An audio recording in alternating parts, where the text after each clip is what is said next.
This is Expat Experts.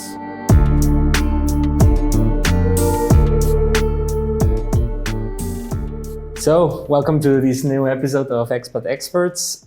Today, recording from this amazing view place from Glyfada, Athens, with Tanya. Welcome, Tanya. Thank you. Thank you for having me. Tanya is a coach. Right now, also entering a little bit of the video creation, a little bit of social media creation about coaching, but also about like lifestyle, a little bit around the self-awareness and motivational, but also like productivity work-wise and how to live a very like a balance, like say relation, work-life balance relation with yourself.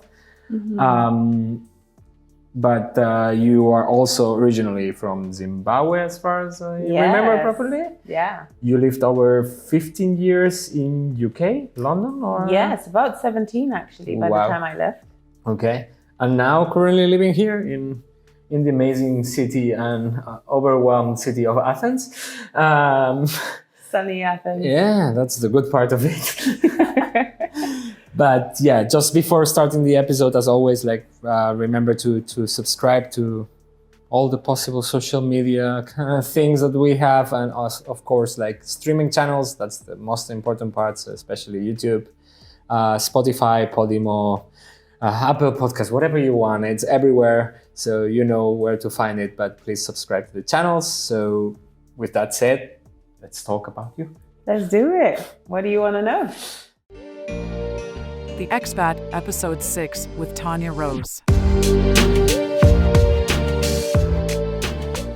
So, the most important part, like as you already said, you are originally from Zimbabwe, but you moved to UK when you were how old? I was 15, so I was actually a teenager when I moved from Zimbabwe to the UK. Okay. Why did you move there?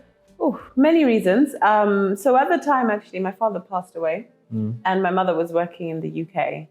And so it made more sense to be closer to my mother. It also made it easier for us to have access to things like education by being in England rather than in Zimbabwe, where you had to pay for everything. So the Zimbabwe has a private education system? I used to go to a private school, yes. So there was school fees for us, but we do have public school too, but you have to pay school fees for that as well. Oh, okay. That's a strange public approach. Nice. And then, so your mom was already in UK when you moved there then? Yes, my mom had moved to the UK with my little sister. So I've got a younger sister and an older brother. Okay. And my mom and my younger sister were already in England. Okay. And so my brother and I went to join her. So you moved with your brother? Oh, yeah. That's nice, because at least you don't move completely alone, no? Like, I mean, and you're going to your mom. It's not that you are going to a new country with a hand over here and the other over there, no, as we say in Spanish. But and then you were 15. So I'm always curious about these moves because I interviewed other people who moved relatively young in age. Let's say like this, even younger people, but teenager, it's the age that people still remembers enough to talk about it. How was it like? How was the experience of moving abroad? Like, how does it feel to be in England for the first time? It's a challenge for so many reasons, right? You have the cultural side of things. Going from Africa to England, that's already a cultural shock. As a teenager, at that age, I think I was now, starting to like boys, starting to have friends. So I thought, okay, in 3 years, I'm going to be partying and kissing all the boys and all that stuff. And then you move to a completely different country where they start kissing boys at 13, for example.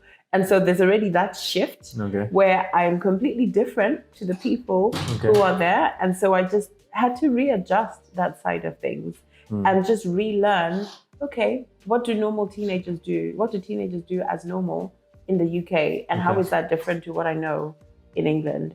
So that was probably one of the biggest challenges, the readjusting to, okay, so this is how we teen here compared to this is how we teen in Zimbabwe. So you find it very, very different from one place to the other? I mean, obviously, no, like Africa culture. It was so different. And I think, at that age, at 15, in England anyway, you start either going to high school. So you've got your friends groups that you're going to high school with. Okay. So penetrating a friendship circle is already different. Coming from Africa makes it even more different.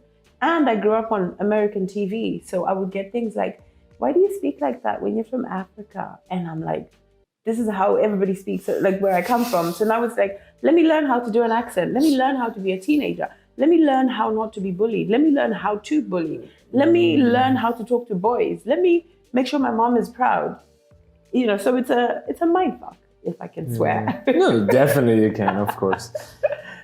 In British only. I can do that. Swear in British. I can do that. Yeah, sure, it makes sense. So, but at the end, at least the language, you had it, because in Zimbabwe, the main language is English, as far as I know, or? Yes. So I grew up speaking English, and my dad was, very proudly trying to make sure we speak English, like the Queen's English. And we're colonized by England, by the British, yes. So of course, English was the spoken language. So thankfully, I had English, but I had pretty good English in comparison to some of the Brits where I went to school. Not all Brits, but where I lived, they were a little bit more into slang. And so there's that thing of, okay, how do you speak proper English? So it was, a challenge. Okay. So it sounds like they were very welcoming, everyone. Yes, it was hard. I mean, eventually I got some friends, and actually one of my closest friends, we're still friends now, one of the first friends I made when I moved here. So I did get a couple of friends eventually, but it was just like a penetration of who wants to be my friend, or who doesn't have friends, or who needs friends, Doing a who's triage, alone like me kind of thing. You don't, when you grow up with people, you have your pickings. You get to pick, and you say, well, I want you, I want you, I want you. But when you're the leftover, it's like any other leftovers is how it felt for me. Yeah, I think it makes sense, because you're like entering in a very critical age in that sense, in a group of friends, for example, not even like entering a group of friends, entering a complete different society in your case. And you don't have the same experiences that these other guys or girls had before to do the triage of who is a good influence or a bad influence, or who is a good friend or a bad friend. Oh, that must felt complicated.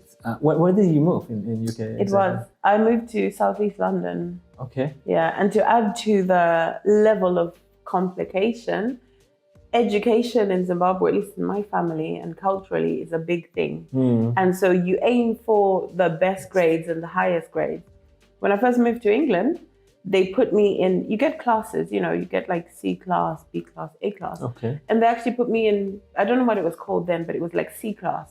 It was the lowest. So even if I did get the highest possible grade, it would still be quite low. So there was already that challenge of, wait, is there even a point in studying? My mom's going to think I failed before I've even written the exam. And so there was a lot of back and forth of, hey, look, I'm an A-star student in Zimbabwe. Look, I did French, this. Look at my grades. Can you get me to a higher level? And it was a no. No? The only thing I managed to get was French at the time. Okay. They put me higher level French because I went to private French lessons. Okay. And I actually got an A. Like, I did really well in French. And my teachers were like, oh, we should have let you do the higher grades and everything else. So by then, you can imagine, you get to, like, you go to a society and they put you in a box and your potential is already this much. So then you think, well, what's the point? Let me just become a little bit lazy. And so for the rest of my life, I just got used to coasting. The ambition kind of sucked out of me for a little while, but it's coming back. But it's fucked up. I mean, when you're like that age and it's like, come on, like, you're like, because of their fucking racism and institutionally doing things their own way. And like, sometimes their colonialism mindset also, like, I'm from Spain, we just like, okay, you get it. not treating better the immigrants either, let's say like this, like, and because of that things, you're losing people on the way. Very important people, because at the end, like, I think UK, it's starting to feel like the same that it happened in Spain or here in Greece, that the young people, whenever they are good enough, they try to go out of the country.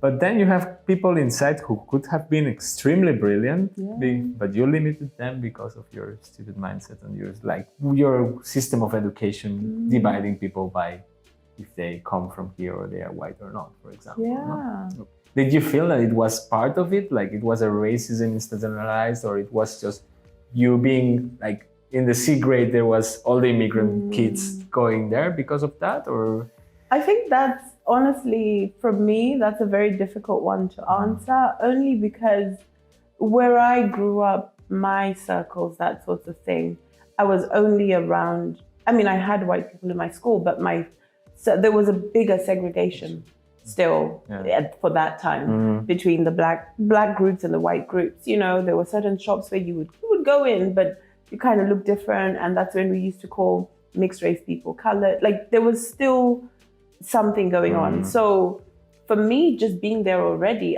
in my head, I assume that's why, but I don't have any confirmation as to that's exactly why it happened. Because everything else was segregated also. Like it was the example of the whole society. Yeah. And I think UK, historically wise, it's one of the places where you see that extremely hard. Like when you read anything about, I don't know, like history in UK, the generation of 69 with the skinheads, for example, and the mixture of Jamaican people with the punk and everything, and all these kind of movements, is always, any story about it, it always have some segregation of race in there involved somehow. And that whole no blacks, no dogs, no Irish, you know, like you hear more and you're like, wait, what? People live like this? It's fucked up. It's really like, gosh, okay.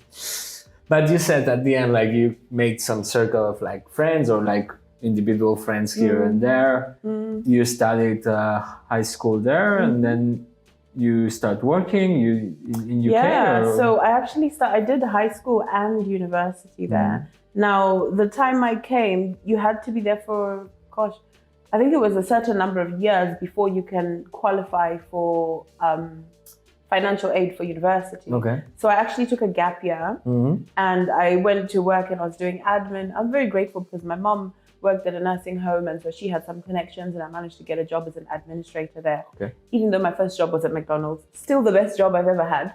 If anyone wants to go to McDonald's, I recommend it as a temporary thing. But anyway. Go to McDonald's in the UK. In the UK. In Bexleyheath, to be exact. I used to flip French fries and all that. But yeah, so I did get a job for a year during that break before I then went to university. And I studied marketing. I wanted to do psychology, but because of that whole being in a box thing, I couldn't go high enough to get to psychology. So eventually I went into marketing. And I took a year gap. I was working, and then I went into university. So I did have friends, and I actually chose marketing and that university because of one of my friends that I had. Yeah. Where did you go? University? I went to Westminster. Okay. Yeah, Northwest London. Nice. Yeah. That's a nice university. Building wise, at least. I don't know the insides. The one in the center, yes, but we had different campuses. Yeah, I can imagine. So my campus was in Harrow, Northwest London, which was again another culture shock for me because I'm from Southeast, now I'm in Northwest, and these people, they have a little bit of like beef, healthy beef, but just... Well, this is healthy. Because in UK can be bad beef, really fast. It can be bad, maybe because I was a female, I don't know, because I ended up making friends too there, but again, it's like, gosh, now I have to learn to speak like how they do in N-dubs and, all that sorts of stuff. It's crazy, London, with these kind of things. It's just like, they have like this kind of like, okay, people from here are very different from that. It's still the same city, but it's just like, or like the same areas. And then it's like, from here to there, people change like hell. And it's not only a class level thing. It's also like lower class from here and there. It's very different. Higher class from Chelsea, it's not the same from higher class in Centre, Soho, for example. Yeah. Completely different people. Yeah. And it's funny. It was so different. And you get to see it because, when you're at university, you have students coming from everywhere. And you really get to see, like you say, the difference of, high class from Harrow versus high class from Chelsea.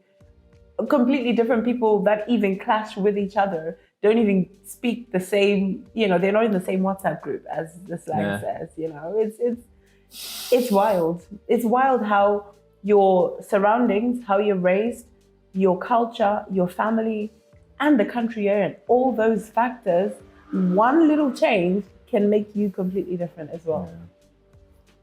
I mean, and in a country like UK, I think there is a lot of countries where they are like this, but UK has this very special way of also like changing the accents so much. Like you put a Welsh person in front of a, I don't know, Southampton person, and it's like the weirdest conversation ever. You don't get anything. So it's just like, and that makes it, I think it makes it also really interesting. Like from a cultural perspective and from understanding and trying to see these whole differences.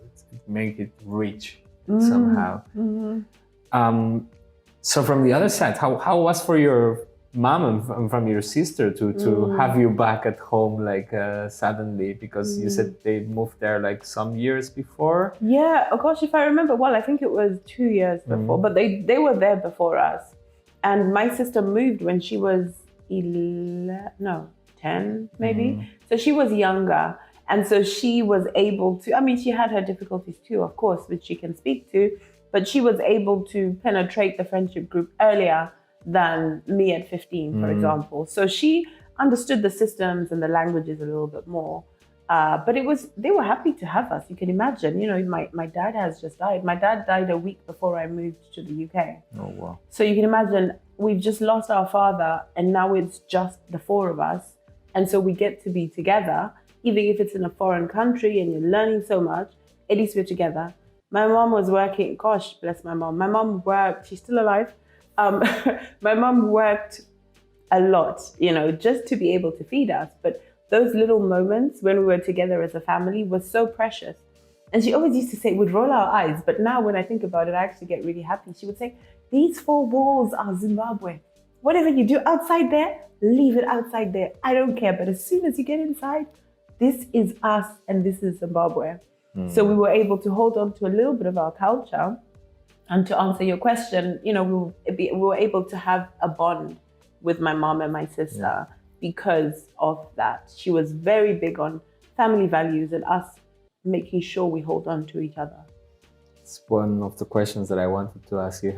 How do you, if you did, and obviously now you responded a little bit of like, how do you hold to your African roots, to your Zimbabwean roots when you move there? Like, I mean, I assume your mom was a big part of it, but it was also like a culinary thing, like being able to cook the same dishes. Was it listening to music? It was like reading things. How did you do that? So you see, my Zimbabwean friends actually say I'm not Zimbabwean enough.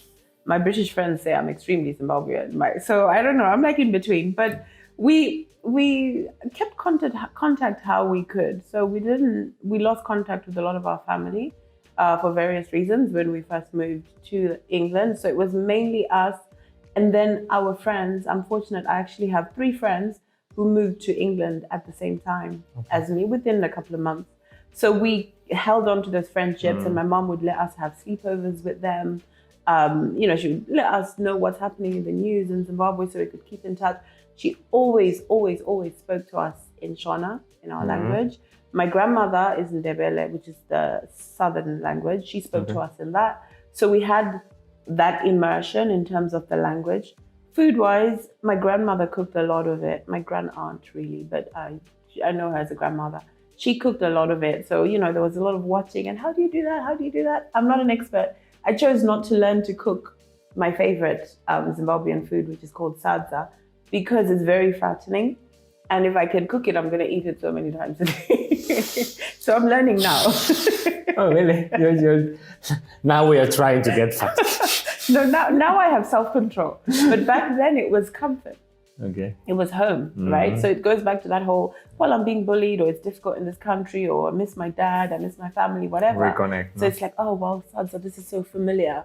But familiar, you know what it's like, indulging on food and alcohol. You know, we're sort of talking about that whole being able to hold ourselves back. And sometimes when something is one of my only forms of comfort and familiarity, of course, I'm going to just want to indulge in it. Go, yeah. Yeah.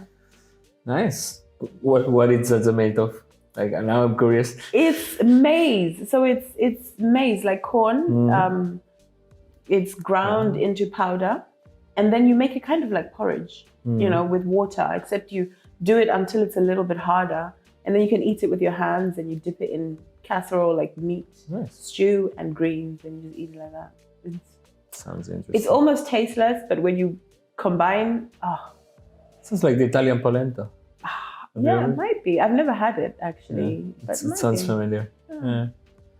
Just trying to relate to something that I know. I'll make it for you one day. We'll have an improv jam at the house that would be lovely. over sunset, and I'll make some salsa, and everybody can bring their food from home. Yeah, we've been talking about this with the improv theater. Just to put a little bit of context. So we actually didn't know each other, but we did improv sessions with the same teacher here in Athens. So that's the connection in between. And from that time, we still do improv. And there is people from everywhere in the world. So that's pretty good and pretty nice. And we've been talking, like, actually yesterday we were with some of them, and we were like, we should do like a day of like cooking, like everyone bringing their national dishes and then like trying stuff. Like, it would be so nice. That would be cool, yeah. I know I live far, but I'd be happy to host. If it's for food and drinks, I think everyone will move, no problem. Come on over, guys. Knowing these theater people for food, they move. Always like there is a pattern there. Nice. And you said in there that you speak 2 Zimbabwean original languages. Sorry, I don't remember the names. Yes. How many languages do you speak? Big question. So Shona is from the north. Okay. More north anyway. Ndebele is from the south. So my dad was north, my mom was southern. So that's why I speak those 2. I speak English. I did French until university. And now I speak a little bit of Greek, since I live in Greece. And I spent 3 months in Colombia and picked up quite a bit of Spanish. Okay. So I won't say I can speak it, but if you immerse me there, I can find my way around without Google Translate. So you speak Colombian? I sometimes don't understand Colombian. So. Legal. You just need sass. That's true. Sorry, Colombian people. I love it. Yeah, I love a bit of sass. Really Come on. They're really cool people. So, and you finished university in UK as person student? Yes. You start working in there? Yeah, so I finished university in England, marketing. And I had surgery, I had spinal surgery, which not long after finishing university and starting my job. So I had to take some time off of work and get back into it. Took some time off after a year of having worked, and then I went into an internship. I did an internship in marketing communications within financial services. So then I started doing marketing and events within financial services and B2B, and I used to do a lot of contracts because I needed breaks in between because of various reasons, mainly related to the surgery. And then I spent, maybe 12, 13 years contracting, doing marketing contracts, and I got into a senior global brand PR role, marketing, and I was like, I don't want to live in England anymore. I've never liked it. Actually, the job sounds very much like London, yeah? Yeah. Financial contracts, wow. No, I would never say that London offers financial banking and industry, wow. Yeah, I was deep in the financial services industry, yeah. And, you do end up doing things like 16-hour days, and it's normal, including socializing, by the way. But it's just like a grind. It's consistent, and it wasn't what I had seen, because quality of life in Zimbabwe compared to quality of life in England, what's defined as quality was very different. So in England, it's like my experience again, but it was very much, we work hard, we make a lot of money, we go drinking, we buy lots of beers, then we're hungover, then we go back to work. Like, it was a cycle that wasn't for me. Whereas in Zimbabwe, yeah, you work hard, but you also play hard, you brag hard, you let your friends and family enjoy it with you. And I found it difficult at that time to sort of get into that in England, and the weather was horrible. So it still is. Yeah. So I've heard. Hasn't changed. Even with the climate change, there is a cloud on top of England constantly, raining all the time. Do you know what? It's so interesting. When you're flying into England, right, as the aeroplane is coming down, especially during the day, you see it's sunny and you're like, oh yay, I'm landing on a sunny day, and it's going, and then you just go into a gray cloud and it's just crap. So in my head I'm like, so there's sun just up there. Let me go back to Greece. Sun is always there, not for Britons. It's surrounded by dark clouds. Sorry, Brits. It's what it is. Like, very good beer, but guys, like, Yeah. I'm sorry. It's got its good things too, of course. Yeah, of course. But I think it's especially big cities. Probably in UK, it has, and London has this kind of thing. Probably Athens, for being a big city, I must say that it doesn't have the dynamics of a big city in the sense of like people have this obsession with working so hard to achieve things. Yeah. And I've never lived in London, but I visited, I don't know how many times I've been in London in my life. For shorter or longer time periods. I've lived in Frankfurt, which is actually like the alternative on the financial banking area, and right now inside of the EU. So a lot of the banks in London and sort of like companies, when the Brexit moved everything to Frankfurt, and you feel like this kind of, during the week, you feel this boiling of the people working extra hours and putting like too much effort on like everything, and even like going out in between the weeks for like the socializing, but in a work environment thing, and it's just like, and in Frankfurt it happened. I don't know if it's a thing in London. London, the people lives in London if they can, and they work in London. In Frankfurt, there come a lot of people from Berlin, from the biggest cities in Germany. And they only come during the week to work, normally until Thursday. Yep. And then in Friday, everyone disappears. And the weekend, the Frankfurt, if you want to live the real Frankfurt, it's only in weekends. Like, because the people who lives in Frankfurt stays in Frankfurt in weekends. Then the rest, I think London might be similar. It was pretty much the same. Yeah. You know, you even now when you look at places, there are people who rent their rooms or houses Monday to Friday let, and then weekends they come back to their houses because of those people that come into the UK for Monday to Friday. You know, there's this company I'm doing some work for. They actually have someone who flies in from Ireland Monday to Friday and then goes back. And I'm like, is that really like, just to get into that rat race of, you know, consistently. And this guy will email you at 2:00 in the morning because he's there for work. So then it's like, when are you chilling? When are you resting? You know? They're not, because for them, like for Monday to Friday, it's work. They don't even have like real friends in the city or anything because they're working there and they go back. And I don't know, I've met quite some people in there, and their circles of like living was not the most healthy and sustainable. Definitely not flying from Ireland to London every week. Like very green thing to do.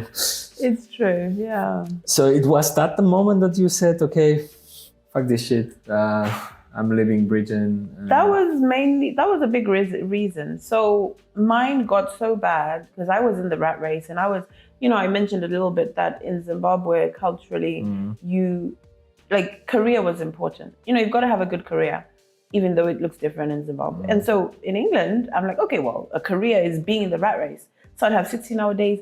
I'd go on holidays with my friends, and I'll be on a boat drinking wine and emailing at the same time because I'm a bad bitch and all that stuff. So imagine doing that for however many years. I was the biggest I'd ever been. Like, I'm still not the size I should be, but I was overweight. My hair was falling out with stress. You know, I was getting really sick, and I had to do something. I had to do something because something bad was gonna happen. And so this is when I was like, okay, I'm gonna move to Colombia, because I had been there for a month and then 2 months to see my friend who I now live with here in Athens. I brought her here, but anyway, you know, I had said I need to get out of the rat race because it's killing me. And I've seen some people outside England who are surviving, and there are people in England who are surviving too. But for the lifestyle that I wanted, I couldn't. The money I had and the lifestyle I wanted, I would have had to work 7 days a week, and I didn't want to do that. So I was like, okay, I'm gonna leave. And the plan was Colombia, and my mom did not want that, mainly because it was far away, but also because of what you read in the news. Like, you know, it doesn't actually feel like that when you're there, but because of what you read. And so that's why I was ready to move, because I was falling apart. And then COVID happened. Okay. So I couldn't move. I was locked down. In UK? I was with everybody else, in the UK. And I had friends who I would speak to online regularly. And one of my friends was like, why don't we have these calls? Let's go to Athens for 2 months. And I was like, what's Athens? And he's like, Greece. I'm like, oh, you mean like Mykonos and Santorini? And I was a proper blonde. And I was like, oh yeah, the islands. I'll put my hands up. I didn't know how good Greece is. And then we came here in October 2020. And I was like, this place feels like home. So it was still COVID times then? Yeah, it was still COVID. People this could fly. moment that you could move freely between the lockdowns. You could fly. There was lockdown here as well. Yeah. But at least I was locked down with my friend in a new place. With Sam. Yeah, away from England. Because for me, anytime I go to England, like I just crash. I didn't have that support cycle. And I had friends. Believe me, I love my friends so much. I have a big group of friends. Problem is, my friends were in Manchester. My friends were in Birmingham. They were in Newcastle. They were in Reading. They were here. They were there. And then it's a cost to see my friends as much as I want to see my friends. Yeah. So then it was just an unhealthy cycle. And I was like, I just need to get out.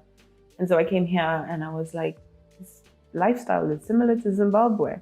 And it's close enough to the UK. Let's forget about Colombia and let's see how we can move to Athens. Okay. Interesting. I mean, it's a big change, Colombia to Athens, but yeah, sure. My mom was happy. Yeah, that's a good point. So your mom's still in UK right now? No, she's retired and she's moved back to Zimbabwe. Actually. Oh, cool. Yeah, she's an inspiration. She worked hardcore, and now she's living her life in Zimbabwe. And I'm like, that's the dream. In Athens, but that's the dream. And brother and sister? My brother's married. He's in the UK as well. And my sister also lives in the UK with her partner. So your family is a little bit here and there then? Yeah, so at least I have places to go. And at least when I go to the UK, I don't have to pay rent. Yeah, and from it's not flying from Colombia also. Exactly. I can get flights for 20 euros. When there was Ryanair here, yes. Now that they're still, I don't know. Yeah, I'm flying next month with Ryanair and I paid 17 euros one way. The return is 100. Tell me, like going to Barcelona, it's expensive. Going back to Athens, it's expensive because both cities are extremely touristic. So it's like great, nice. Like what the fuck? It's just like I'm paying 7. Yeah, it's every crazy. single time. If you have any if you have any recommendations in terms of when to book or who to book with for Barcelona, let me know. Because I'm going there in September to meet my mom. Oh, yes. No, yeah. I have an email. Anyone interested, I have a default email that I send to everyone because it's a recurrent question. Like, I'm going to Barcelona, recommendation. What's your email? Send copy paste. It's my favorite city to visit. I love Barcelona. Yeah, but like you say, the flights are expensive. Oh, and the living cost now, it's unpayable. Really? Wow. With the salaries of Barcelona or of Spain in general. Living in Barcelona, it's becoming very, very complex. The flats are getting very, very expensive. Worse than here in terms of wages versus living? Much worse. Oh. And Barcelona is a very limited city compared to Athens. Athens, it's enormous. Like it's very, very big in space at least. And there is like more like places where you could live and neighborhoods that are more affordable, neighborhoods that are less affordable. Cities. Barcelona, you need to consider that we are like 1.5 million people between 2 rivers, 2 big cities, mountain and sea. So it can only grow up. And you combine that with the fact that the tourists are arriving everywhere. So there is an amount of tourist flats and flats that are not, or like a bad amount of like social flats for people who cannot pay them, or like even like this kind of buildings that are absolutely empty flats, but people not being able to pay for that because they are owned by banks, by big corporations and this kind of bullshit. Wow. It happens. And right now it's crazy. I mean, I was talking with a friend the other day and it's paying nearly 600 euros for a room, sharing with 7 people more. That's like the UK. What? And the salaries of Barcelona are not the salaries of London. Whoa. Yeah. Oh, wow. People are paying like 80% of their salaries in rent right now. Wow. Is that part of the reason you left? Sorry, I know this is about me, but... No, that's all right. No, actually, I got a job opportunity in Germany, and I left with a job. Like, it was part of the mentality of saying, okay, in Germany I would have better opportunities and salary-wise would be better, and probably I would have a better life than if I stay here. But I didn't do Erasmus, for example, the programs abroad and everything. I never lived like for a long time outside, and I really wanted to do it. So when the opportunity came, I took it. Nice. And now it's 7 years outside of my Wow. hometown. So you say wow, but you've been how many years outside? Like, wow. I'm going to ask you more questions about that later. Part 2. Sure, we can do a reversed interview if you want. I'd love that. So, and what about like when you arrived here in Greece? Like you were in lockdown? And the lockdown here was stricter than the UK. It was a strict lockdown. You were coming for 2 months directly? You never come back, no? I stayed for longer than 2 months, let's just say, yeah. Because of the lockdown. They forced me to stay, yeah. Yes, exactly. No, do you know what? For me personally, there's so many similarities to Zimbabwe, and there's so many lifestyle ticks that I find here. Things that I want in my life, I can find here, and I can afford easier than in the UK. So I like this whole halara, which means relaxed lifestyle. I like the slow and steady. The Greeks are never in a rush. I will arrive at the bank. Oh, I'm so sorry, I'm late. Relax. I'll be an hour late. It's okay. They're sort of more about, I know they complain about things and they're negatives about Greece, which we can talk about as well, but they're like, it's okay. They say a lot of malaka. Just relax, malaka, relax. While they are insulting you, re malaka, relax. Like, I love you, malaka. I'm like, what? Why are you insulting me at the same time that you are calming me? Like, but it's just like, it's a slow, I like the slow lifestyle. I love the food. I love the sunshine. I love the men, I'm not even gonna lie. They're even nice to look at. And just, they have the sea. That's a bonus. So I say to people, even politically, the economical stresses and whatever's going wrong here, I'm used to it because we have it in Zimbabwe. So for me, I'm like, yeah, okay, it's bad, but it is life. There's nothing I can do about it. It's what I know, so whatever, within reason. But generally, for me, I was like, this feels like home, except that the people speak a different language and they're a different color. Very different language. And a very different color. Depends on the Greek, eh? There is people who spend in the islands enough months to be like starting to like you can scratch a little bit like. I'll see you in September and see what you look like. No. I can't, but not enough. I would love to have a better tent. I mean, I'm still not German. If you ever meet my girlfriend, she's more white. As a German person, she say that I am proper tenting, but it's like, I mean, it's true here, like the sun and the lifestyle, it's a little bit better. If I compare it to Germany also, I like it when I came here. For me, it was like going back to the Mediterranean Sea was a little bit the same sensation, like going back somewhere where the lifestyle is similar, where the life is outside, where you go to the platias, the squares, and you take a coffee here and you spend hours and hours outside. Yeah, and they don't kick you out. That's one thing I love about Greece, because I'm on a budget too. People look and think, oh, you're living the life. I'm like, oh, I'm on a budget. You'll go out and you pay 2-3 euro for a coffee. You can stay in the coffee shop for 7 hours. They don't kick you out. And the Greeks do, eh? That's what they do. 7 hours with a single fucking Fred espresso. It's and incredible. They keep giving you more water. The water is for free, so keep it going, like more water, please. Oh gosh. I love it. And then you can even move tables with your empty coffee cup. They will leave you. I like that. In England, my experience, I buy a coffee. First of all, it's double the price. Second of all, an hour and a half, you gotta go. And it's British coffee. I'm sorry, guys, but it's not good quality. You don't know how to do coffee. No comment. And I'm not even Italian, but the Italians will tell you even worse, like.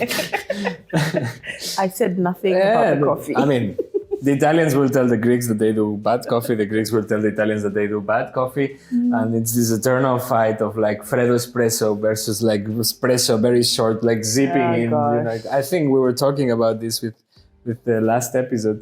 He's Italian. And this big difference of like Italy, like going to a bar and asking for a coffee and it's a ristretto like this, drink it 2 seconds, paying and going. And here in Greece, it's like 6 hours and a half of like having your Freddo espresso there. And they take 2 hours to make it. So it was only these kind of things, like the small details that made you stay here in Greece. Like it feels more similar to Zimbabwe. That was the biggest thing, yeah. So I very much go a little bit. I'm one of those people who go a bit on my energy and just like what feels right, what feels good to me. Call it intuition, call it God voice, call it whatever you want. Okay. And just when I came here, I was like, this just feels like my story because I'm about main character energy. So I'm like, hey, this just feels like my movie. This feels like this is where I should be. Everything felt right. Okay. Like every single thing felt right. Even when, I don't know, something bad happened. I'm like, well, that's fine. Like it wasn't a problem. It was, well, okay, I need to fix this issue, but it feels like the issue I should be fixing. Okay. When I was going back and forth to the lawyer to try and sort out my papers and all that stuff, it was like, oh, it's fine. I would stand, with the lawyer for 3 hours in a queue or whatever. But I'm like, it's fine. It's no problem. It just felt like I should be here. Now that you brought it up, like lawyer-wise and everything, what about visas? What is the process of like, because when you were 15, how does that work moving as a teenager to a European country at that moment of time? I was dependent. So I was actually dependent on my mom. I was under 18 and my dad had just died as well. So, I mean, we sort of did the application before he died, but having him die helped, I guess, with when we went for the longer term visa for the indefinite leave to remain. And once you're in the country, you just keep living, you keep doing things legally. And then after you've been there for a certain amount of time, you can apply for indefinite leave to remain and then you apply for the British passport. So you're right now having a British passport? Yeah, British citizen, yeah. I don't know if it make it easier or worse now with the Brexit coming here. Brexit, honestly, Brexit is my worst nightmare. Say what you want. If you voted Brexit, I'm coming for you. No, joke. But anyway. No, it is like, because you are emigrating from a country to another, needing to wait a long time to get a passport, to get citizenship or a place and living to another place in 2020 when you were here. Pre-Brexit, It was pre-Brexit. I got ahead just on time. And then suddenly, fuck it, and you are here. Yeah. Do you needed to apply to stay here? I did, afterwards? yes, I did. So I did need to apply, but because I actually arrived in the country before Brexit was passed, it was a bit easier. It wasn't as easy. I still had to have a certain amount of money in my account. I had to prove certain things. It was still a nightmare. If it wasn't for Brexit, of course I could have just been living easily here and that's all, with no problems. Yeah, so it was still a nightmare, but it was possible. Then this is what now, almost 2 years later, and I'm still, more than 2 years later, many years later, because I did go back to the UK for a while and then come back. But I'm still going through the different paperwork processes. I've got my residency, yes, but I still have to go through this for my dad, this for my dad. So it's still, paperwork. Sounds like Greece. Sounds like Greece. Bureaucracy. There's one challenge about Greece. But even European citizens in this country, which is extremely weird, and I even think illegal inside of the European Union, they request you to take this police passport of living in Greece for buying a car or buying a property, even though you are a European citizen. So the process of like showing that you have a Greek account, like a Greek contract, or you have certain amount of money in the bank, plus bringing this disc with your photo of a passport in a CD. I haven't touched a CD in so many years until I needed to do that. Greece, you guys. It's Greece, like, hey, welcome, you need to bring your photo in a CD. And I was like, what the fuck? Where the hell I get a CD? Like, yeah, who has a laptop? So with CD reader. Here's a story about that, okay? Very quickly. I know someone who had to go through some surgery. Then they went and they got scans. The scans were put on a CD for the doctor. This person went to the doctor and said, here's my scans. And the doctor said, I don't have anywhere to play the CD. And I'm like, how does one hand not know what the other hand is doing? Sounds familiar, yeah.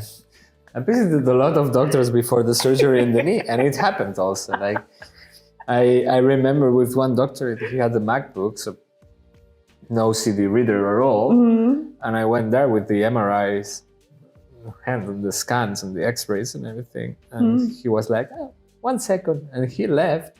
And I heard him speaking with the doctor next to him, like, can you let me the CD reader thing? What the fuck is going on, guys? Like, if everyone is coming with CDs, why it's not your fucking hospital providing you with a CD reader? Like, I don't know. It's just like this kind of stuff. It's Greece. So backwards. But you see, I don't mind.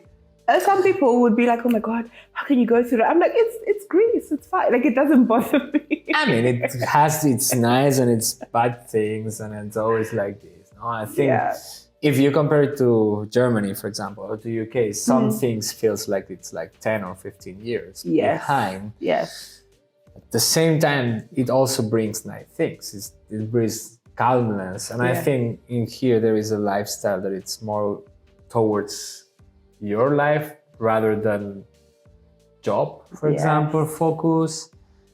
I don't know. I still love that there is small commerces of everything in here. Like that you can go and there is a small shop that it's still selling the smallest of the things and they are specialized on, I don't know, wheels for furniture. And I'm just like, nobody else right now. You have Amazon, you have like all this kind of stuff delivered to your home. You never go to a shop to buy a small wheel for a chair, you know? And this is still cool. I find it really nice too. I agree. And also they are usually run by families, you know? And also, even if you're to relate that to health, for me anyway, this is one of the things that I feel the same about that is, if you have something wrong with your throat, you go to an ENT doctor. If you have something wrong with your foot, in England, you go see your GP, your general practitioner first, and then they have to refer you to something. But here, there's a doctor, it's for finger, go to this one. It's for this, go to that one. Yes, there's a pathologist, but generally there's some little commerce, as you say, and I like that. You might need to bribe someone in the process, but usually, yes. What is one thing that you would bring from UK to Greece, if you could bring something?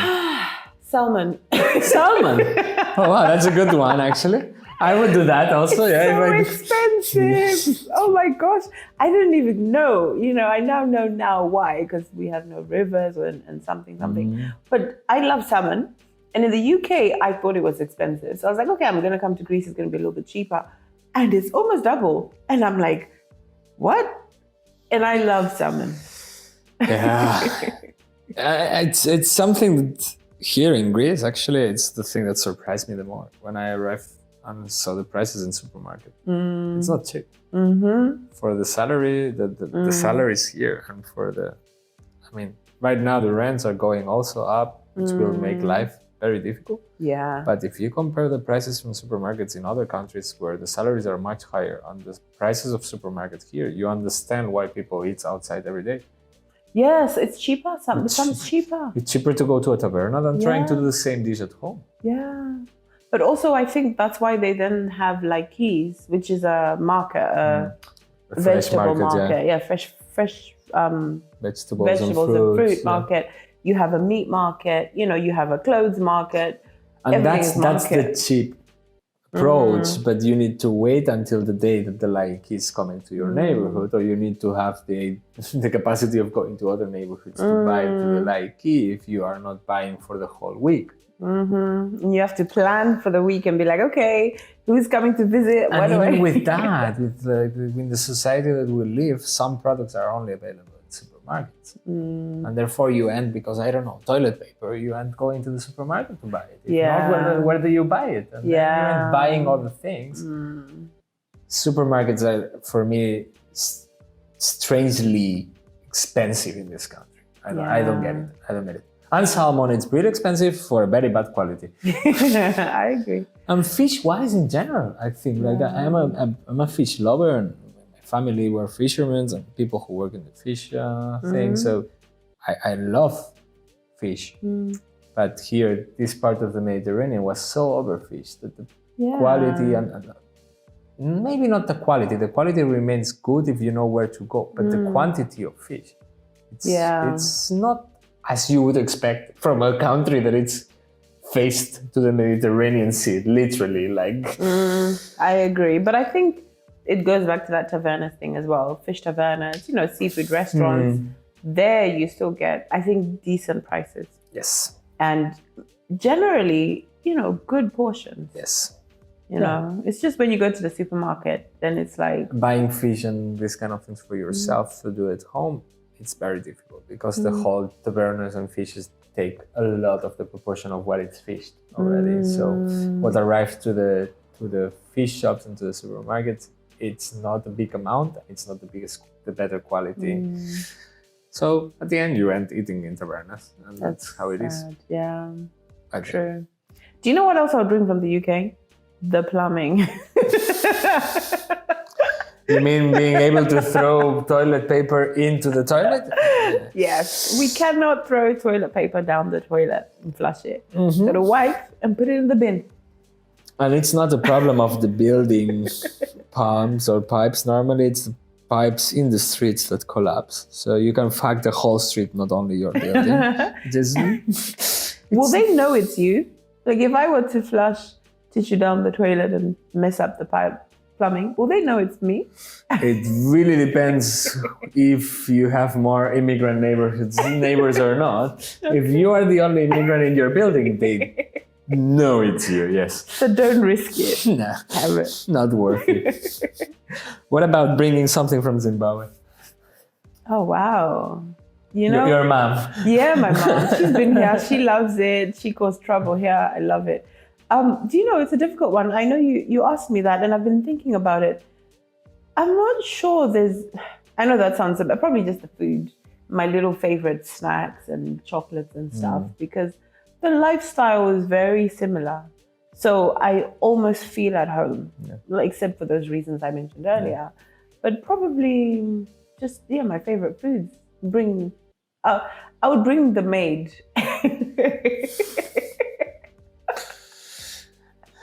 There you go. That's what I would bring. Okay. So getting someone to come and clean your house pretty much every day. We normally have live-in maids. Right. So someone who lives in your house and they're there 24/7. They're cleaning up. I know I'm a spoiled little princess, but even maids have maids in Zimbabwe. It's very normal to do that. So I think I would bring a maid here because it's not equally priced here in Greece to be able to do that. They clean your house, they cook for you, they follow up behind you. Like right now, she would be here bringing you water, making sure you're okay and just keeping everything together. Little princess system, eh? Wow. Never had that. Would love to experience that for once in my life. Cool. When I come to Zimbabwe, I'll show you. I will. Nice. Yeah. Do you have any you remember any crazy story, any like funny moment in these years that you lived abroad? Like anything that pops up in your mind before we close this first part of the episode? That was also a hard one for me. No, I don't know about funny. I think more sad than anything. When people hear my accent, they're like, oh my gosh, she's white British. And then they meet me and then think, oh God, she's a black African. And then it just changes how they relate to you. But that's not black, funny. British African collapsing minds. Gosh, I wish I could think of something, but I can't think of anything specifically funny. Maybe it's a small one here in Greece, especially. Black people in Greece is new. And so one day I was sitting in a oh gosh. Yeah, I know. Racism in this country is crazy. Sorry. But you see, it's interesting because most of what I've experienced here is more curiosity rather than actual racism. And that's okay. Curiosity, I'm okay with. He anyway, he looked at me And we spoke for a little bit, just polite conversation, but he wasn't my type. It was obvious he was hitting on me. And then he goes, chocolate. What the fuck? That was weird. I was a bit like, to the waitress, I kind of looked at her and she was like, are you okay? And I was like, just keep an eye. And then it was like, Chocolate. Milk. I should have said that. Yeah. I should have said reply anything. flour. Oh gosh. Yeah, I think here, like, as far as I understood and when I talk with people, racism, it went over the roof with the refugee moment, like the crisis of refugees, but it has never been too targeted into Black people specifically. I think it was more like, I think there is a big racism against Arab people and Muslims, culture and everything around Islam, for example. It's kind of a big deal here, it's bad. Unfortunately. And I don't know if I should say that, but a lot of it is related with the Orthodox Church being so present in this country still. Like maybe tomorrow I'm hanging from a bridge somewhere, but if tomorrow I'm dead, it's because of this. No. You know, there's quite a big Greek Orthodox presence in Zimbabwe. Oh, really? More than I realized. They are really everywhere. More than I realized. They actually bring people from Zimbabwe from low-income families. Okay. Yeah. I'm not saying that the Greek Orthodox Church does everything bad, but a lot of the preaching of the thing, I don't know if you know, for example, but the guys who voted in favor of the gay marriage here in Greece, which is one of these news that was like everywhere because it was the first Orthodox country that allowed gay marriage. People who voted in favor of gay marriage in parliament cannot enter the church now. Oh, wow. So, yeah, it's we are doing progress, but at the same time, the church is still banning these people, for taking this kind of decisions. So it's going into the correct direction, but it needs also to be pushed from the other side, that they also start accepting this kind of things. So, and it's a big community. The Greek, if they are in Zimbabwe, but they are in a lot of places. Remember this crazy story back in 2015 or 16, I don't know if you know this, in Jerusalem there is this church where next to it is the tomb of Jesus, and then theoretically, like every year they enter there and a flame starts, and this concept of the Easter here, that they pass the flame one by one outside of the church, it comes from that. It's because a priest from the Orthodox Church, from the Greek Orthodox Church enters, they check the whole body so that it hasn't lighters or anything, and by God, theoretically, it lights a flame, and that's passed through the other churches and whatever. The Greek Orthodox Church tried to bring this flame to space with Elon Musk in 2015, for example. Why?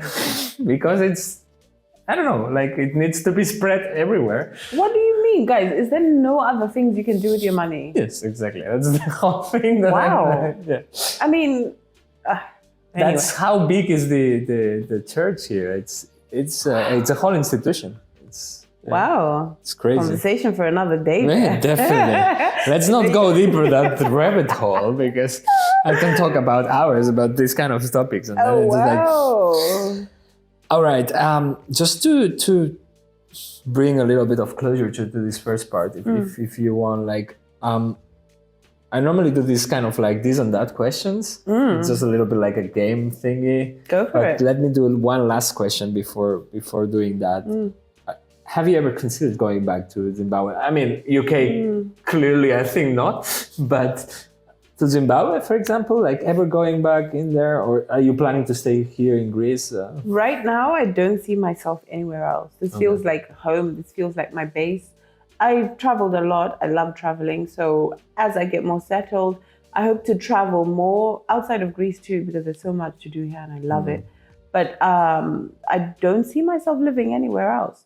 Even to going back to Zimbabwe, I love going back to visit, but also in Zimbabwe now, I'm a foreigner. I feel like a foreigner, even with some of my family. I mean, they will embrace me and everything, but there's that whole, so I don't feel as comfortable as I do here.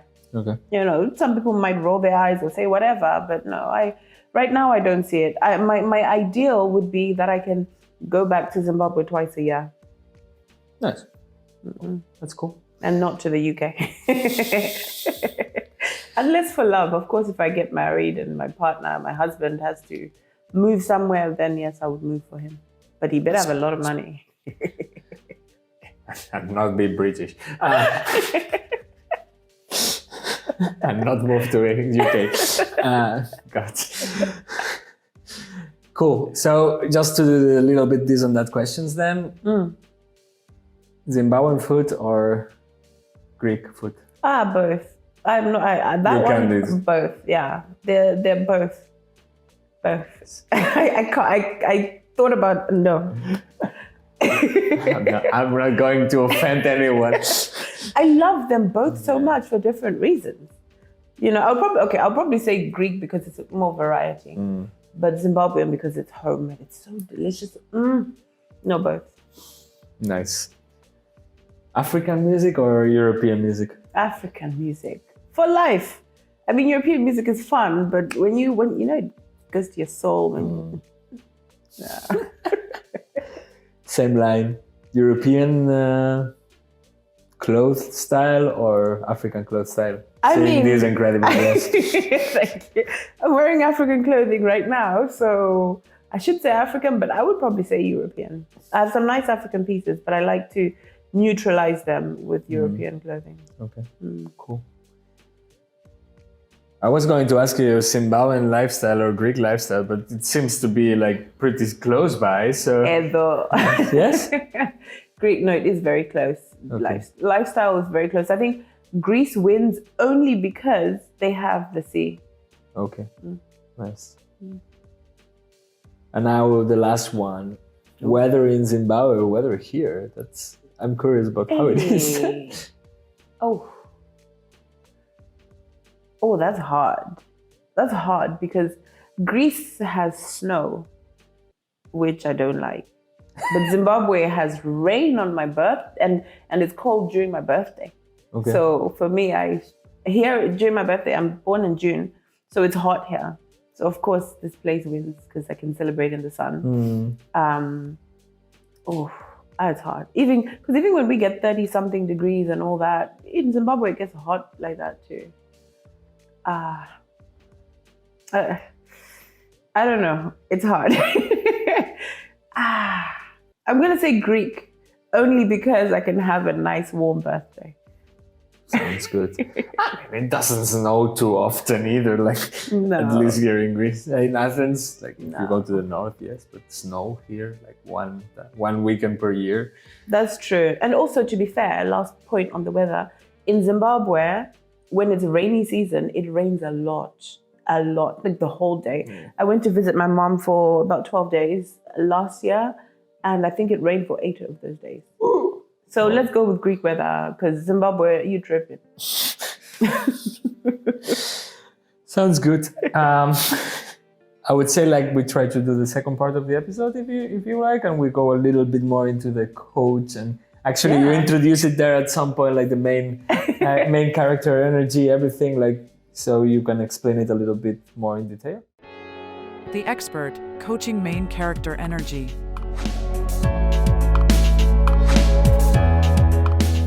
Good. So we are back, and actually, as I said in the introduction of the episode, you are a coach, and you do coach personally with calls with a one-to-one, and you're kind of specialized in multiple parts, as far as I could understand from the whole global context and the videos that I've been seeing. One of the biggest ones is what you call the main character energy at some point. What is it like? Not just for the audience, also a little bit for me, out of curiosity to understand it a little bit better. And where does it come from? It's your own approach to a system, or to? Yeah, I mean, essentially. So I am a qualified coach. I did do a certification, and at the time I qualified in leadership. This is around that time when I told you I was overweight, my hair was falling out and all of that stuff. But main character energy is just, I always ask the question, if your life was a movie and you knew the happy ending that you wanted was coming, i.e., your dreams will come true, your ideal life is there on the other side of this decision, what decision would you make knowing you can't fail? So then I split up my main character energy coaching into 3 parts. Self-mastery, really getting to know, understand, and accept yourself and how you work, because we're all different, not bad, just different. Lifestyle design. It's like, okay, so this is how I work. Okay. This is the kind of life that I want to live. And then productivity. How can you be successful at that life and enjoy too? Okay. So that's essentially main character energy is how can you live your ideal life in the most authentic way possible? Nice. Nice. Sounds really interesting. And when did you start with that? So I qualified in 2019. Okay. So it's been about 5 years now since I've had my qualification. And at that time, because I told you I was falling apart and I was dying. So, I mean, quote unquote dying, I'm being dramatic. But I worked on myself and I chose to decide, look, my life is better. I feel good. I'm happy. I want everybody else to feel these feelings that I have. And people come to me for advice anyway. So, hey, why not make a business of it? Why not charging them? Why not charge? It's true, no, but it's true. I mean, because at the time I wanted to leave my job and I didn't know where I wanted to go. And I wanted to be a psychologist, if you remember, but I couldn't do psychology because of school and whatever. So then coaching was the next best thing. And I also went to see a therapist and the therapist signed me off and she was like, come back when you know what you want. So then I ended up falling to coaching to get what I needed. And so I thought, well, if coaching can help me, let me go out there and help other people. So it's all because of my story. It's selfish, but I love it. No, but it makes sense. I mean, at the end, if you had an objective back then to try to do your psychology and because of reasons of life, you couldn't arrive to that and you find a way of entering this system and way of entering to help people and help people have a better life. In the end, it's not that far away from being a psychologist. Exactly. Cool. Very nice. And all of this came from a self system, like it's something that you built up for yourself, or it comes from an inspiration of like some other coach or from some other system that you were... It's a mixture. So it's a mixture of my experiences. So I've actually, one of the membership organizations that I work with for the productivity, I did their productivity boot camp when I was very sick. I paid like thousands of dollars to get into this course and it changed my life completely. And I was like obsessed with productivity and how, because I got so successful at that same job where I was working 16 hours, I was now working less than 20 hours a week and they tripled my bonus because my productivity was that good. So then I'm like, okay, so you can, work the system, get paid well and have enough time to do the things that bring you joy. And then I started figuring out, wait, but what brings me joy? But who am I? And then that's when I went down another path of self-discovery. So first I've got the productivity arm from these people. And then I went into self-discovery of, but what makes me happy? And I realized how everybody's so different. And then it's like, okay, let me get to know myself. And through that, let me build the self-mastery side of things. Okay. And then it's like, well, lifestyle design by default. So that's how I came with those 3 pillars. It's interesting because I met quite some people that got like, for example, reduction of time job, for example. No, they don't work Fridays anymore, or they work part-time suddenly instead of for full-time after so many years of working like 40 hours per week or like similar ratios of times. Then suddenly they don't know what to do with their time. Yes. And it's a common pattern, I assume, like that people has been so focused in their professional life for so long that they don't have hobbies. They don't know what they like. They don't try new things, or they don't like really like push themselves to try something new. And I assume that's also one of the parts that you're touching with more this self-discovery in the sense of like, okay, start pushing out whatever you really enjoy doing in life. Honestly, and like, that's exactly it, because there's also this guilt for those people who now have a free time. When I started having free time, I was like, I should be working. I feel bad. This is not right. And I realized how it was unhealthy. And so I went back into what brings me joy. Hey, I like climbing trees. You know, call me monkey, whatever. I love climbing trees. I like walking around doing random stuff on a bus. I also like trying out new hobbies, you know. So then I started building this, okay, yeah, you know, it feels good to try. Okay, I don't like it. Now I know it's not for me. And then I also even made friends or strengthened my relationships with my friends by discovering shared activities, shared hobbies, whatever it is, even if it's just creating a TikTok dance video.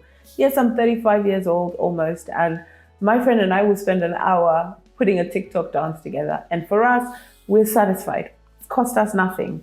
We're indoors or we're at the park and it's nice and chilled, but we feel good, we feel satisfied.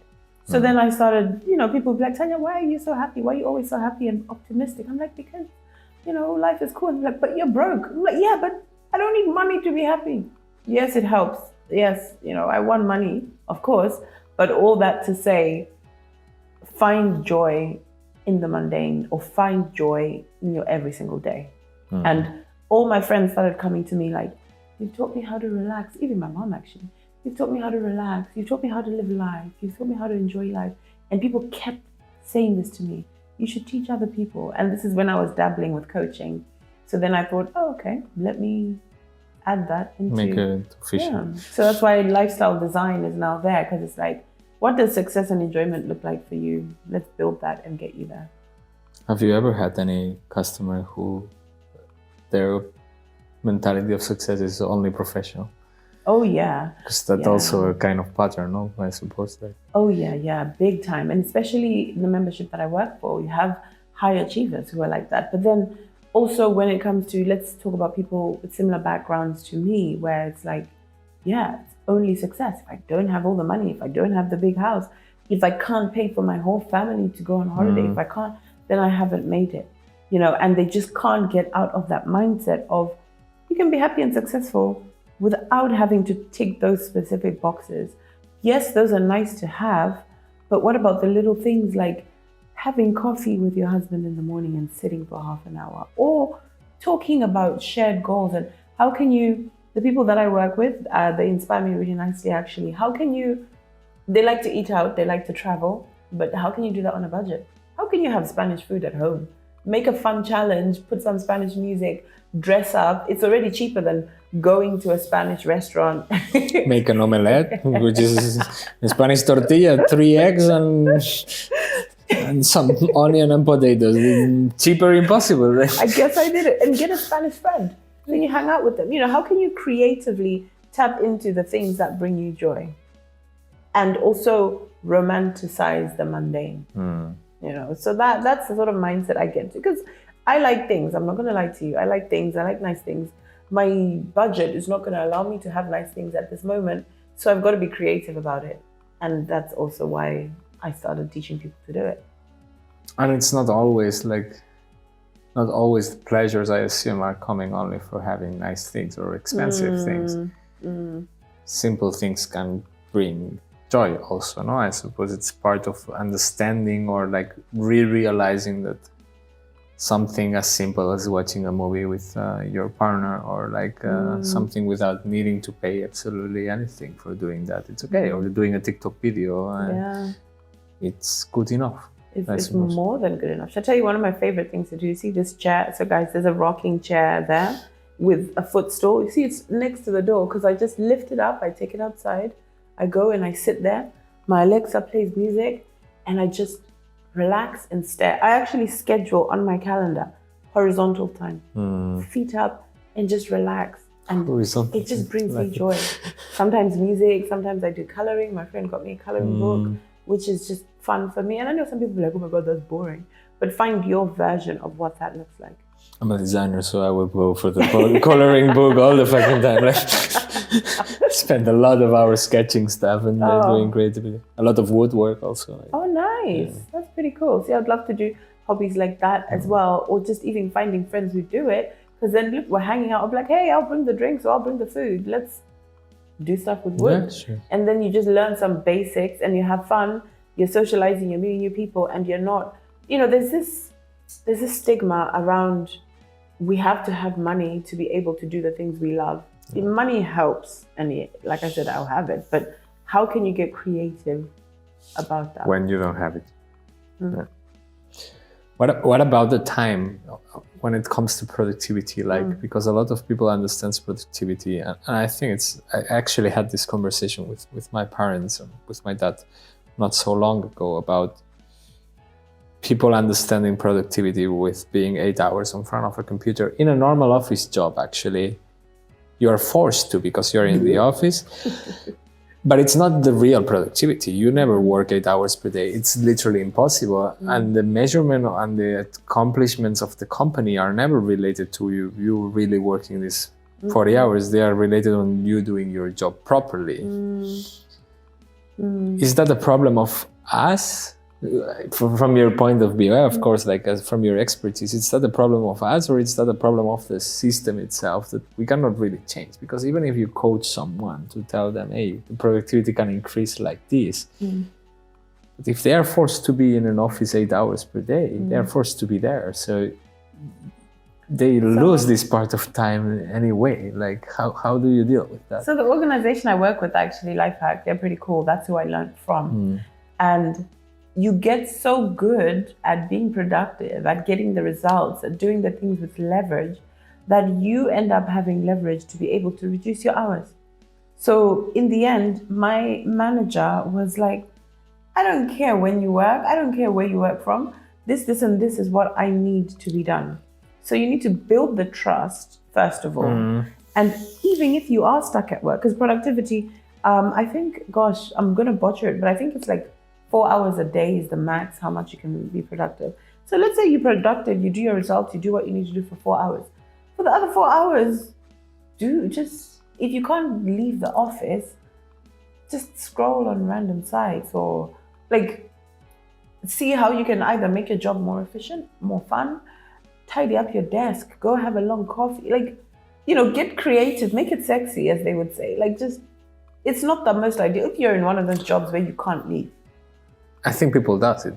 But are they being productive, or are they just being bored and avoidant? That's the main thing. Like, at the end, you take long breaks of coffee and you go to downstairs with the people who smokes, even if you don't smoke, because you're forced to be there 8 hours, even if you have finished your job like 4 hours ago. If you're a productive person, if you are just like a person who are not producing and hence being bored because the job that you are doing, you don't know how to do it in a productive way, you also end not working 8 hours. So it feels, for me, it feels like the whole concept of like everyone working 8 hours by default, by law, like let's say like this, and by contract fix and everything. And if you want to reduce your hours, is at your expenses with less salary. Feels weird, because if I'm doing my job properly, correctly in here, you're paying less to me, but you're winning the same amount of money. Exactly. I do agree. I think full-time should actually be classed as 20 hours per week. I think that's more than enough for you to do the leverage stuff to give your employee the results without capping the money, like you say. I think that should be it. But if you're stuck somewhere where you can't get out after the 20 hours, how can you, take advantage of the rest?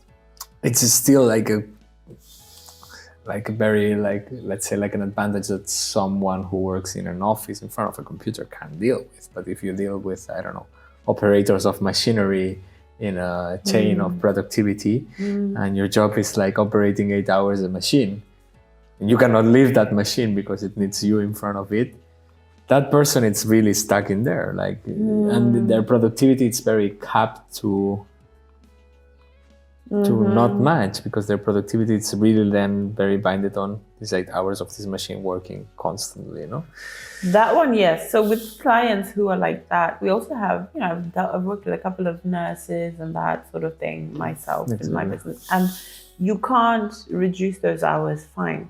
But how can you make it just slightly better? How can you get a little bit more cushioning on your chair? How can you make your shoes a little bit more comfortable? How can you wear a perfume that makes you feel good? All these little things, they contribute to your mental health and how you feel and what your relationship with your job is.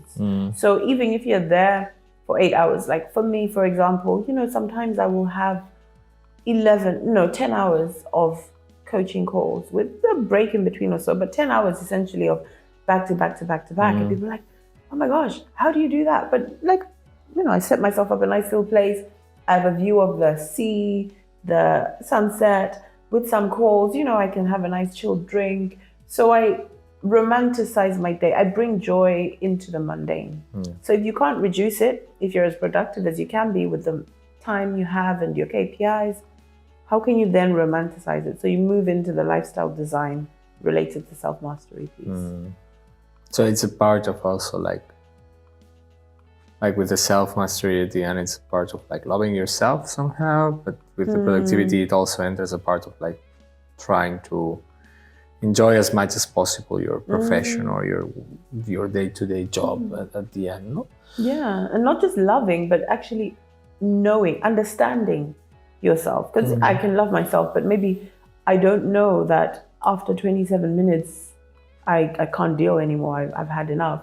But when I understand that, hey, this is what my character does, then I'll say, okay, well, at 27-minute mark, I'll make sure I walk to the kitchen, play a song, get some nuts to refresh the energy. Or in those 3 minutes gap, I'll call my mom and tell her a joke, or call a friend and send them anything to bring a little bit of joy and make it feel worthwhile. Because then also for you, when you're working in that block, you have something to look forward to. You're like, well, I'm going to get a little bit of joy in 27 minutes. And then that time comes and you do whatever brings you joy. Cool. Yeah. Sounds interesting. How about this part of like how fast people adapt to these kind of things? Like that's what I meant. Like, because I suppose you work with people who are interested in this kind of methodology from very scratch. They have a very lifestyle mark or defined lifestyle. How difficult it's for the people that you coach to start changing their way of doing things? It depends. I'll probably say it depends on age and stage. I spoke to someone actually who has been at the game for about a year and a half, and only now they're starting to have holidays for themselves, starting to relax, starting to enjoy, starting to leave work at work instead of taking it home. So it can take a while. It can take you a while to adapt to it, but it just depends on how ingrained your old habit is, how ready you are to change, and also how much massive action you take. Because it's uncomfortable. Change is uncomfortable for everybody. So it's like, how can you normalize that discomfort as quick as possible? How can you regulate your nervous system? That's where you see these people doing cold showers or cold water therapy, cold exposure. You see people doing embodiment work. I do a lot of that, like dancing, yoga, moving your body, going for a walk in nature, grounding yourself. All these things quickly help normalize. There's a book that I really like. It's called The Big Leap. Essentially in summary, once you reach the upper limit, i.e. your level of what success and that looks like, yes, it feels good, but you can self-sabotage to go back to old habits. And so it's like, how can you quickly normalize that? How can you calm your nervous system? There's so many ways. And so you find what works for you. Some people will do the EFT tapping. Some people do yoga, meditation, moving your throat chakra, socializing, laughing, so many things. So that's why self-mastery is a big piece of what I do, because I could teach you anything. But if that doesn't resonate with how you are, then it's just a waste of your time and my time. Makes sense. I mean, people needs to be in a mentality of willing to be doing that. No, I suppose it's not that you work with people who are coming out of the blue because someone is forcing them to do that. No, it's just like we have those too.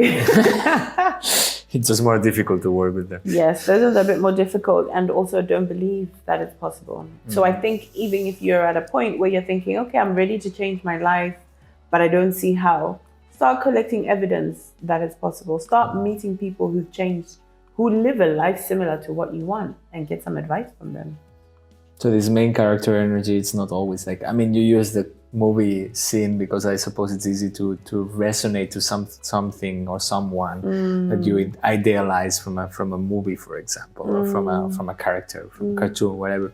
But you could also use someone who you know, like some family, someone from your family, someone who is a role ideal for you. Yeah, you use a role model. So that's actually what I used to do. Sometimes I do it, not so much now, but I would, when I'm planning my week, my time, whatever, I have something I call Friends of the Month. So I will say, okay, you know what? This particular month, I like what Oprah's done with her life story. So I'm really going to resonate and lean into that Oprah energy as much as possible. Okay. You know, and just for a while, like, what would Oprah do? Or what would Rihanna do? Or, you know, some of the people that I like, what would Beyonce do? I'm not going to lie, I like these people.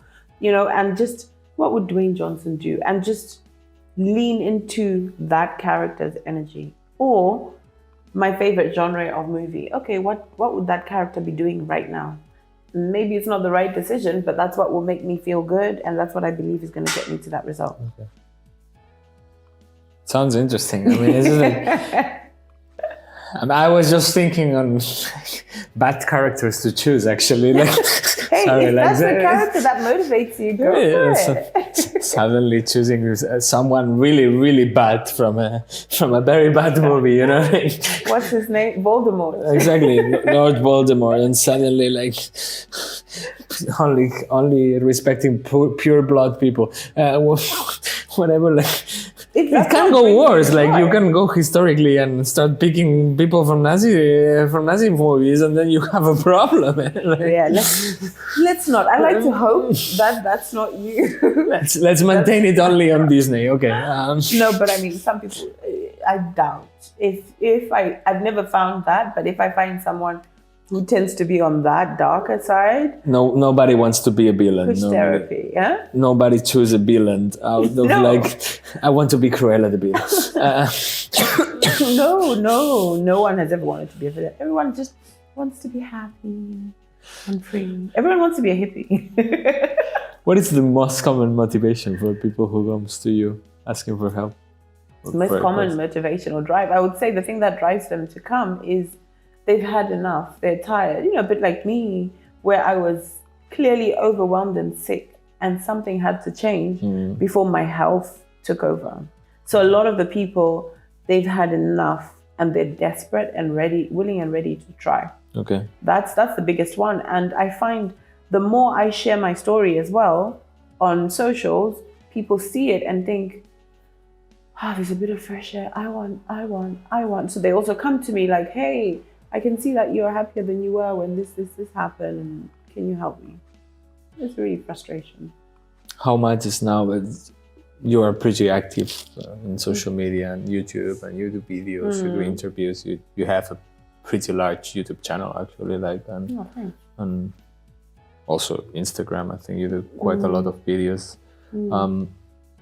How much is part of your job to do this, like to promote a little bit the coaching that you do through these channels?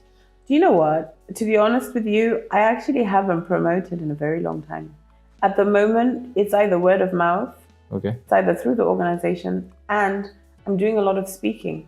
So people are coming to me to speak, and by the time I get paid for speaking, it covers what I need. And so most of what I'm posting now on social media and when I get back on YouTube, it's more from the inspiration side. It's more from, hey, this helped me, this might help you. So it's less of, because I went through a time when I first started my business where I was like, I need to promote, who's my ideal client? They need to know, and then there was that desperate energy, and I lost that mission of, hey, I just want people to be happy and successful. So now that I'm a little bit more stable, I can create from a place of, this is my story and hopefully this can inspire you. This is what I've learned and hopefully this can inspire you. So it's not that much of a marketing tool for you. It's just like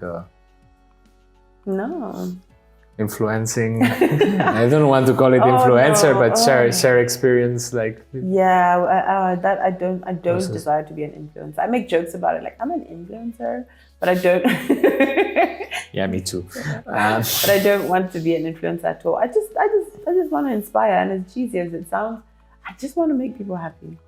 I just want people to be happy. And if you don't make me happy, go do your thing your way. Let me go do mine. But like, I just want people to just just chill and live a little. Yes, life is crap. It's always going to be crap. There's always going to be something we want to change. But how can you make it just a little bit less crap? Sounds nice. Yeah, and that's simply it. You know, I know people are like, oh, you're naive, you don't know more about life. And I know there are problems and challenges, but also within your remit, how can you... Sorry, but saying to an immigrant from 2 countries who moved to 2 countries that you don't know about, like, sorry, it's just... Okay. Oh, trust me, I can tell you some stories about my life. I've walked in on my boss saying, oh, we've hired someone from an impoverished background, so please feel sorry for her and be nice to her. Like, I have seen my fair share of toughness, but it's like, you've got to pick which battles are you going to have, which fights are you going to have, and instead, let him think I'm impoverished. Okay, let me take advantage of him feeling sorry for me. You know, like, twist it. Yeah. Twist it and make it happy for you, because we all have different theories as to why we're on this revolving ball called Earth. Just live that theory, do what you can within your means, but don't get to the end of your life having the biggest regret that people have. Oh, I wish I'd lived my life more. I wish I'd lived my truth more. Start living that now. That's what inspired me, to be honest. That video of, I wish I'd lived my life more. I wish I'd lived my truth more. You know, that dying, the regret of the dying kind of thing. But let me not go into a tangent, because once I start, it's going to be another half hour. So I wanted just to ask you for a very crazy experience that I saw in your YouTube channel, maybe just to close the episode and a little bit, like, I saw you did a meditation. Vipassana. Yeah. Yeah. Can you tell us a little bit of what it is and what experience was that? Because I watched the video. If you didn't watch it, but you were meditating for 10 hours per day and not talking with anyone for how long? 2 months? 10 days. I've done the 10-day one. I don't know if I would do the 30-day one. There is a month one, no? Yeah, there's a month one. Whoa. So it's a 10-day silent retreat. And the idea is just silence your thoughts. Or like, not even silence your thoughts, but be at one with your thoughts, flow with it, and just be okay knowing that everything is permanent. You know, even if you feel pain in your body, it's like, okay, that's uncomfortable, that's gonna go, just sit with it. The reason I did it is because I'm an overthinker. You know, I know we have many overthinkers and people pleasers out there. And I just needed to slow down my brain. I needed to reconnect to, wait, what matters to me? You know, and I came out of there very clear with, this is what for my mother, for my brother. Like, I knew specifically what actions I needed to take next. The beginning of it was very difficult. It's not for everyone. Some people are actually not allowed to do it. They have a very rigid, qualification process of, do you have a history of mental health, this, that. But you eat clean food, so you're cleaning your system. You know, the whole detox thing we were talking about earlier. So you clean your system, and then you clean your thoughts as much as possible, and just learn to, for me, I was going to quieten my mind and to just reconnect to, who am I? What's next? Where am I going? Okay. Yeah. You're not allowed to talk to other people. No. Are you allowed to go to the middle on the mountain and shout? Nope. So it's a silent retreat in the sense that you cannot open your mouth. You cannot write, you said? Yep, you can't write, you can't read, so you don't have pen and paper. You just have to stop and be. And that's why it can be dangerous, because people can have mental breakdowns. Like, I need to write, I need a pen. The only time that you could talk, I didn't need to, but when you go and see what's his name? The guy who leads it, I forgot what is the monk. I forgot what he's called, to be honest. That's how much I know about it. But you go see him and ask him your questions, or tell him what you're going through. That's pretty much it. So I had spinal surgery and I had to go and see him because, like, sitting down for 10 hours was starting to hurt my back. And so I had to get a special chair done. But other than that, no talking. It's intense. It's one of the best things I've ever done for myself. You come out with a sense of peace, because we went to Makopolo, which is up in the mountains. And so you just have a beautiful view and it's quiet. You hear the birds, the cats and dogs, and all, if you're into that stuff. Like, it was just... I talk even when I sleep, so... Me too. I don't know if I would last like more than 2 days, to be honest. Like, I think you can do it for a day as well. You can try it out for a day. Because I've also do things like I take time to intentionally stop. You know, put away my phone, because all that noise, you don't connect to yourself. and you don't know what your truth is. You don't know what you want to do. So sometimes I switch off my phone. I'll go for a day where I won't talk to friends. I grind my jaw at night, so sometimes my mouth hurts. So I go through a day where I'm like, I don't feel like talking. I'm not going to talk to anyone, and I'll just stop and relax. So for me, 10 days was like, at least I have some peace. I don't need to look at my phone notifications, nothing. Oh, it's amazing. Highly recommend. Respect. Well, I think we should be closing the episode time-wise, I would say. But before that, maybe if you want to use the channel to just promote a little bit your Instagrams, your YouTube, your coaching sessions, wherever they can find you. I'll take it. I'll look at the camera. I'll look at the camera, looking at you. Well, to be honest, I'd probably say the best place is connect with me on either Instagram or YouTube, Tanya Rose Coach. And also, I run my own channels. So I want to hear from you. Message me. Tell me what you want to see. What questions you're having, what challenges you're having. You want to work with me, keep an eye. I have a main character energy masterclass that comes out once a month, every so often, and we can just help you define what main character energy looks like for you. Very low cost. And there's a free masterclass for the membership that I work for. But otherwise, I'm Tanya Rose Coach on all platforms, and I want to connect. You got it. Cool. Promotion done. Thank you. I appreciate that. Oh, that's why I also do like this podcast. It's about you explaining your experience, but it's also people connecting at the end. Like, as I always say, people who are going to pass through similar experiences that you passed or that I passed, best way of doing the step is to talk with people who has been in that position before you. And that's why I do this podcast, and therefore that's why I do it. Thank you. It's been so great. I've actually really enjoyed talking to you, more than I expected. I mean, I expected it to be cool, but it was awesome. Thanks so much. No, I need to thank you for the time, for the space, for allowing us to record in your place, and for this amazing talk. And thanks for accepting the invitation. Anytime. Thank you. It's been a pleasure. This is Expat Experts. Support this podcast by listening us in Podimo and subscribe in Spotify and YouTube.